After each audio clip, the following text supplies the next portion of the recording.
G'day there guys, it's your main man Markee, and welcome back to another episode of r/AmITheA, where on our first story, OP breaks a promise to name their first child after their deceased husband, and it doesn't go so well. Now if you love today's bloody good content, I want you to sit back, relax, chuck a prawn of the Barbie, smack that like button, and get ready for these good stories. Let's go. Am I the arsehole for changing my baby's name, despite promising my dead husband's family that I'd name the child after him? I lost my husband due to COVID when I was about 3 months pregnant. Don't let that affect your judgment against me though. After he died, my mother-in-law thought that it'd be a great idea to name the baby after him, if it was a boy. Which I agreed with at the time because I was just so overwhelmed with emotion. She said that it would be like he's still there in a way. When my son got here, even though I still wanted to honor him, I'm not so sure that I wanted to name the baby after my husband. I feel like that's just sticking to the past, and that my baby should be his own person. So I gave him a different name on his birth certificate. When I made the announcement on Facebook that baby Lucas had arrived, I started getting confused comments from my mother-in-law. She called me a few hours later, asking why I had broken the promise. I told her my reasoning and that I just wanted to move on in a healthy way.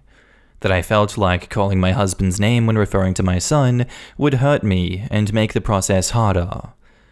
Now, she didn't yell at me, but she did say how disrespectful it was to my husband to not include him in my son's life in some way.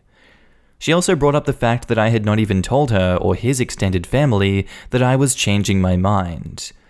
I told her personally that I felt like I didn't need to, as she was just my mother-in-law, not my husband. That's when she raised her voice, said that she had been waiting all this time to meet her grandson, and now she doesn't even want to see him. I said that was fine and hung up. I do feel bad that I didn't honor the promise, but I feel like I don't owe her or anyone anything. Am I the asshole? Again, please judge bluntly and honestly despite my loss. And edit, I did not go months without telling her I changed my mind, as some of you are implying. I changed my mind a little bit after he was born. Now in the comments, gentle everyone sucks here. Not for naming your son different, but for not reaching out to gently inform her that you had changed your mind. Did you need to? No, but it would have been kind. You lost your husband and your baby's father. She lost her baby. I think a little kindness would have spared both of you some stress and pain. Also, the mother-in-law found out in a Facebook post, along with random friends from middle school and anyone else on her Facebook. OP, did you tell your mother-in-law the baby was born before this? Or is she finding out he was born and has another name through Facebook? She is still your son's grandmother. Though I do disagree with her lashing out at you like that, I get her confusion because she didn't hear any differently from you before this. I don't know if I agree. I think the mother-in-law took advantage of OP and her grief on this name thing. The woman's son had just died. I mean, it's possible, but I think it's far more likely that this was a woman who was also in the midst of terrible grief and grasping desperately at anything to keep a part of her son in the world, rather than something malicious. Here's the issue with it though. Yes, she's grieving the loss of her son and wants to keep a part of him alive, but do you understand what that can do to the child? It would be a child forever in the footsteps of the father that he never got to meet. It would always be comparisons and comparisons, and the kid would never be able to be enough because nothing they do is enough like their parent, that they aren't able to even grieve because everyone else's grief is more important. The reason I'm saying this is because it happens so often, especially when it's other relatives who suggest the name, not the parents of the child in question. The child becomes less a child and more of a memorial, and memorials aren't human. No assholes here. I'm not going to call anyone an asshole here. I am so sorry for your loss though. I will tell you that I think your mother-in-law was wrong to try to influence your choice of name, and I think you were wrong not to let her know privately that you had changed your mind instead of letting her find out on Facebook. I hope she will change her mind about meeting her grandson, and when she does, I hope you will be kind. She loved her baby just like you love yours. Our next post is titled, Am I the asshole for wanting to enforce my boundary? My husband G, 30 male, and I, 28 female, have been together for about 6 years, married for 2. We have had a really good run so far, but there is one topic that we have always disagreed on: bikes. Very early in the relationship, he told me that he wants to get a bike license. I sat him down and told him that that was an absolute no-go for me and always would be, but that we were only together for a month and that I would understand if he decided to end things cleanly there and then. He asked for some time, but in the end, told me that he was okay with giving this up for a chance with me. Fast forward to 2 days ago, he came home from work and he was visibly upset. I tried talking to him, but he was avoidant until he snapped and started venting that all of his friends are planning a massive bike trip for next summer and that they told him that he should get his license and tag along. He also told me that he was always very supportive of me, which is very true, and that this was his only dream, and I was taking it away. I did not have the best reaction to this and just replied asking if he was serious. He said yes. I told him that he was a big boy and he can do what he wants, but that if he goes on the trip, he would come back to an empty house. He packed some stuff and is now staying with some friends. Am I the baddie here? I was always very clear about my boundary, gave him the chance early enough to leave if he doesn't like it, and just don't want it crossed. His friends, obviously biased of course, have been putting divorce jokes on their social media since he left after our fight. Edit. I wanted to add a small edit to answer some of the common questions I've seen in response to the post. So why is this such a hard boundary for me? I have lost multiple, a total of 6, family members and friends between the ages of 6 and 19. Also, he has known this since the first time we talked about it. Why am I taking out my trauma on him, and why don't I get help for my anxiety? I have been in various forms of therapy since I was 8. This continues to this day, though it's not completely for my anxiety anymore since it has lessened over the years, and there have been other issues that I needed help with. My last therapy was last week. Another is scheduled for next Monday. I also never felt like I'm taking my trauma out on anyone. I dealt with my feelings in therapy, but decided that I would never put myself into a position where death due to a bike accident was likely. Yes, I know that anyone can die at any point in time for any reason. When we first talked about it, he asked me if there was any form of extreme sport that I would be okay with. We have been diving together, he is regularly bouldering, and I got him skydiving lessons for his birthday last year. But bikes are a no-go, and they always will be. Is there any option in this situation? I asked him if he were okay with going along on another vehicle. He scoffed and told me that it's not the same. And why give him an ultimatum? This is where I royally effed up, and I admit and accept it. In the moment when I said it, I didn't see it as a threat or an ultimatum, but rather a fact that I was stating. It was not to scare or manipulate him, it's the truth. But I understand that it comes across horribly, and I'm going to apologize for it when I can. OP has offered the following explanation for why they think they might be the asshole. I'm scared I'm the asshole because in my mind, I'm only enforcing my boundary that I've been clear about from the start. But for him, this is a dream that is lost forever because of me. Now in the comments, I'll say no assholes here. You have always been honest about your feelings toward bikes, and he made his choice to stay with you knowing what the consequences would be.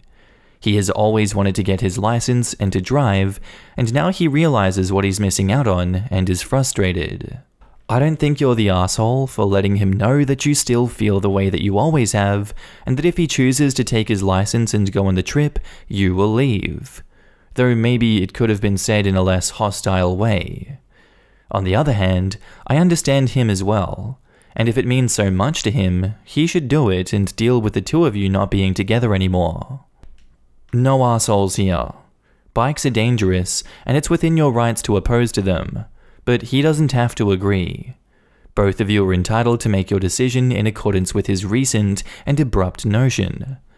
Bike riders are prone to be injured more frequently, and it was proven statistically multiple times. I can fathom why you don't want the father of your seemingly future kids to jeopardize himself. Not the asshole. I'm really surprised by all the "you're the asshole" votes. He knew that you would never be okay with him taking up what is a dangerous hobby at the best of times. If you have additional personal reasons against it, then he is double the asshole. He doesn't get to pout 6 years later that you are standing by your word. His bad temper and leaving are either a form of manipulation to try to force you to change your mind, which would be the biggest of red flags, or he's realized that he's no longer willing to give this up. Either way, your marriage is most likely over, but I certainly don't think that it's your fault. He's backing out of one of the first promises that he made to you. What else is he going to throw a tantrum over? I don't see your behavior as controlling at all, and your ultimatum isn't really an ultimatum. It's a clear case of action followed by consequences. If he does this, you will leave, as you've always said before. If you don't follow through, he will walk over you for the rest of your life. If he values your marriage so little when weighed up with a bike trip with his boys, why should you? When vetting a growing relationship, you are in many ways choosing the types of disagreements you are willing to have, and ideally, clearly outlining the type of relationship you aren't willing to continue with. We do this all the time. Smoking versus not, kids versus not, guns, religious or political beliefs, the list goes on and on. You were very clear with him. He understood the relationship he was entering into. He is of course welcome to change his mind at any time, but he shouldn't expect you to change yours. Not the asshole. Unexposed is titled, "Am I the asshole? I didn't let my daughter stay with me and my wife after she got pregnant." My 48 male, daughter 21 female, started dating this guy 2 years ago. I told her she can do better than a drug addict with theft charges. She said she's an adult who can make her own life decisions, and it's none of my business who she dates. She got pregnant with his child a year ago. He was working as a waiter somewhere to help take care of her. Then he relapsed and left her to fend for herself. She then aborted the baby and started working as a sex worker. I told her that I could get her a better job if she was willing to listen to me this time.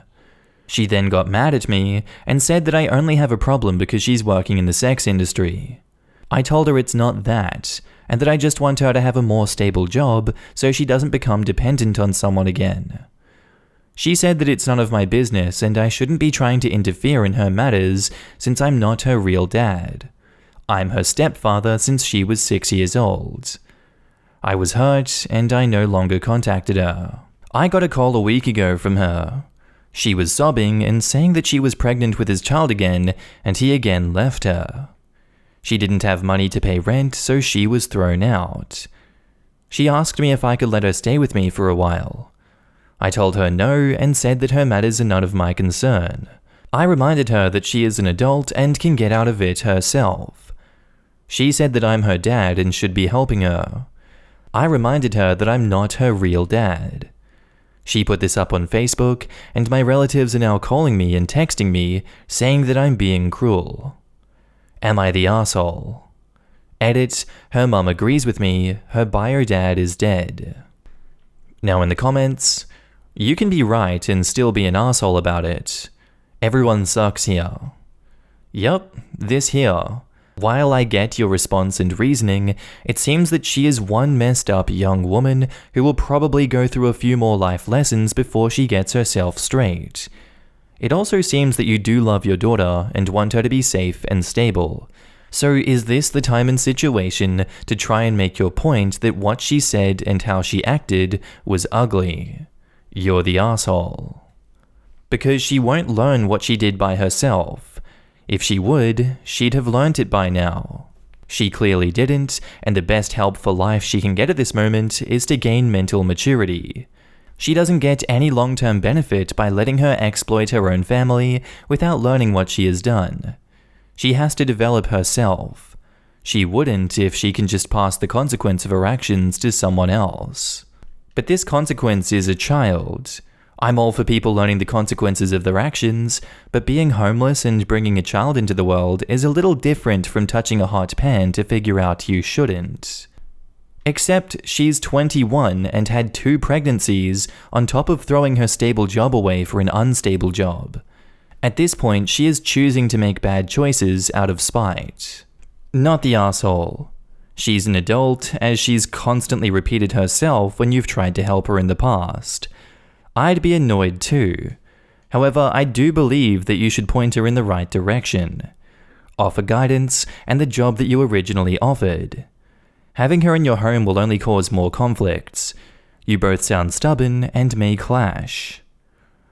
Everyone sucks here. You proved your point, she needs help. If you're in the position to help her, please do so. I would call her up, let her know her past actions hurt you, and offer to help, provided she doesn't insult you further. Hard disagree.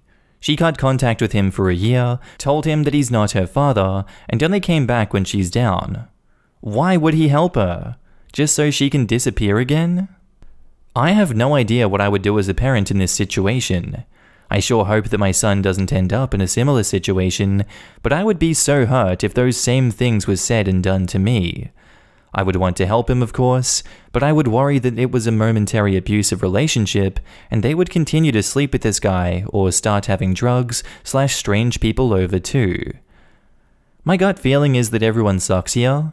I don't blame OP for acting the way he did, but she is still his daughter, even if she said horrible things while in a low point of her life. I just know that I was totally different at 21, 24, and 28, and that I would hate to be stuck without my family because I was a crap at that age. Our next post is titled, Am I the asshole for excluding our little sister? I come from a pretty big family. I have 5 siblings, all pretty close in age. Our sister Cassie is 5 years younger than me. I'm the second oldest. Now, before my little sister arrived, life was great. Our parents were amazing, everyone got along and was happy. Then my little sister comes along, and she is a nightmare. The biggest things about her are that she's incredibly stubborn, and even as a teenager, acted like a child. I could understand being childish and saying corny or childish things when she was 7, but by the time she was 11, we got fed up. Examples of her effing stubbornness is when she was 6, trying to get her to do her maths work. She just bloody wouldn't. Our mother forced her to sit down, but she wouldn't pick up the pencil and do it. We offered her so many sweets and rewards, but no. Mum was getting pissed, and she just said, okay, if rewards won't work, then punishment will. And she didn't get ice cream when we all went out that day. It worked, and she came home and did the work. The only thing that ever got her to do things was punishment. Meanwhile, the rest of us always worked for rewards, like TV time or new video games. She began to pick up on this, and slowly decided that it was favoritism. I understood her thought process at first, but it was explained to her so many times. We get rewards for doing the same things that she does. Our parents rectified this by giving us punishment if we didn't do something. The thing is, she barely ever saw this, if ever, because the rewards were enough for us. Our parents never had to be harsh with us, but almost always had to get harsh for Cassie. Cassie always saw this as, they love them more than me. They are harsh to me, but never do that to them. I guess this irked her and made her behavior worse. When she was 11, she was so stubborn that my mother just tried to get her to do basic things, like grabbing her something from her room or doing her homework, would literally throw stuff in anger. I get that that sounds bad, but I feel like it was justified. Mum would spend half an hour chasing down Cassie to sit down and work, and then spend another hour trying to get her to work. This was necessary work, like homework or studying for exams. It was so frustrating to watch and hear our mother yelling, and Cassie acting like such a cow for the sake of it.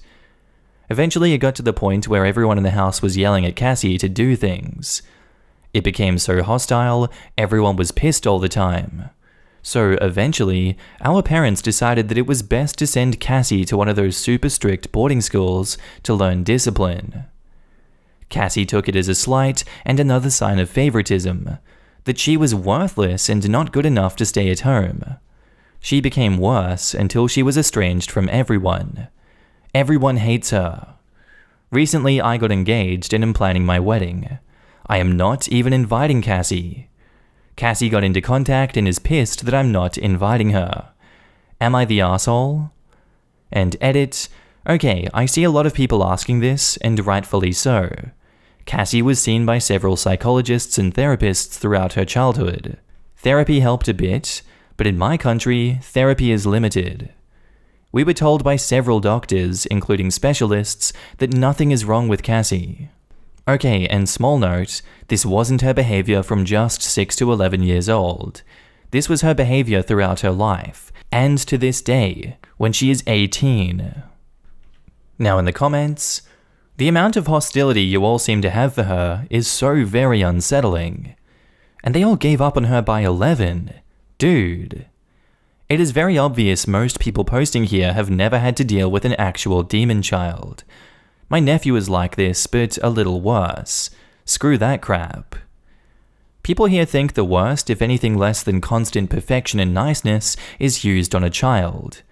Yelling is instantly viewed as abuse, no matter how many times somebody asks calmly first. I'm still trying to figure out how this kid sinned so mortally. All I see is a kid that didn't want to do their homework, and a family that decided that was bad enough to make her the black sheep. You frickin' suck so much. All of you are disgusting. I feel so sorry for your sister having been born into this family with you as her sibling. Edit. Who the hell gives a 6-year-old homework, and who the hell thinks it's appropriate to force a 6-year-old to sit down and do homework? I'm guessing her teacher. Not the asshole. I never get in on these, but the hostility is wild in the comments. You get to cut toxic people out of your life, and you get to decide what constitutes too toxic for you. While you should make the effort, as adults, to rebuild your relationship with her, you certainly don't have to. The people saying that you're an asshole for treating her like crap when you were a kid are displaced in their anger. Child siblings are rarely capable of seeing injustices perpetrated by parents, especially if the parents seem decent otherwise. There is no way you could have had an objective view that your sister was mistreated, if she even was. She sounds like a crap, although that could have been a self-fulfilling prophecy. Regardless, that is all in the past, and even if you do decide to have a good relationship together, that likely will not happen before your wedding. It's likely she and your family won't reconcile before your wedding, and if so, I would expect an outburst at some point that night because it's just too soon. Keep her excluded and reach out later. People are really missing the cause and effort in this post, because apparently a few swear words diminish reading comprehension in many. OP's sister experienced punishment because of her behavior.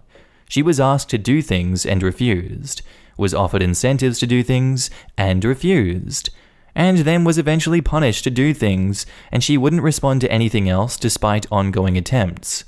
She fought tooth and nail against doing anything and refused to accept that the only reason she was treated different was because she behaved differently to her siblings. This was even explained to her multiple times.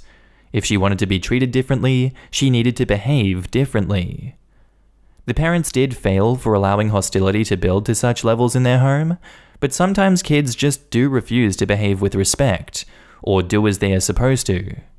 Ignoring that would have created a whole different problem. Anyway guys, I think that's where I'm going to end today's video. If you did like it, tell me what you thought about it down in the comments below, and make sure to just interact with everyone in this community. I love each and every one of you that I get to see on a daily basis. And don't forget, if you are a Patreon subscriber, I love you. You're on the screen right now with the YouTube members as well. If you see yourself, give yourself a pat in the back. You guys help me continue this YouTube journey. You keep me going. I see you guys everywhere. I see your messages, and thank you so much for supporting me. I really love every single one of you. But with that all said, I'm going to be signing off now, guys. I hope you have a good day, night, sleep, whatever you're up to, and I'll see you in the next episode. Bye.